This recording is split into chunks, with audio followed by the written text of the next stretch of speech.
అందరికీ నమస్తే. ఈరోజు నేను రెడ్డిపల్లి అంటే పద్మనాగం దగ్గర రెడ్డిపల్లి తగరపోవలస నుంచి కేవలం 15 కిలోమీటర్ల దూరంలో ఉన్న అగర్వుడ్ సైట్లో ఉన్నాము.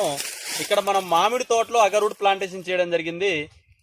ఈ రకంగా ఏదైనా మొక్కలు దింపినప్పుడు మొక్కలు ఎత్తినప్పుడు ఏదైనా పొరపాటున మొక్క వచ్చినట్లయితే ఏదైనా ఇట్లా ఈ రకం మొక్క వచ్చినట్లయితే చూడండి, కింద గిల్లితే ఇట్లా పచ్చగా ఉందంటే ఇక్కడ ఇలా పచ్చగా ఉంది అంటే ఖచ్చితంగా ఇగురొచ్చే అవకాశం ఉంటుంది. మనం వేసాం దీన్ని సైడ్ నుంచి ఈ విధంగా ఇగురొచ్చి మొక్క అనేది చావు అనేది ఉండదండి. ఈ రకంగా చూసుకోవాలి. ఏదైనా పొరపాటున ఏదైనా జరిగినా పొరపాటున ఉన్నదని కానీ దాన్ని తొందరపడి మొక్కను తొలగించవద్దు. విలువైన మొక్కను తొలగించి మనం ఇబ్బంది పడకూడదు. ఇట్లా గిల్లితే పచ్చగా ఉందంటే దాని అర్థం ఏంటంటే ఇక్కడ ఈ మొక్క జీవంతోనే ఉంది, ఈ మొక్క మళ్ళీ గ్రోతింగ్ అనేది అవుతుందని అర్థం. దయచేసి ఈ విషయాన్ని రైతులందరూ గుర్తుపెట్టుకోవాలనేది నా ప్రత్యేక మనవి. ప్రతి ఒక్కరు కూడా ఈ వీడియోలో ఈ రకంగా మొక్కని అప్పుడే చనిపోయిందని చెప్పి తీసేయడం కానీ ఇంకేది చేయకూడదండి. దయచేసి ఇది ఉంచి కొంచెం నీళ్లు పెట్టి ఇట్లా పాదులు చేసి ఇట్లా సపరేట్ డ్రిప్పర్ పెట్టినట్టయితే మొక్క మంచిగా ఎదిగే అవకాశం ఉంటుంది. Thank you.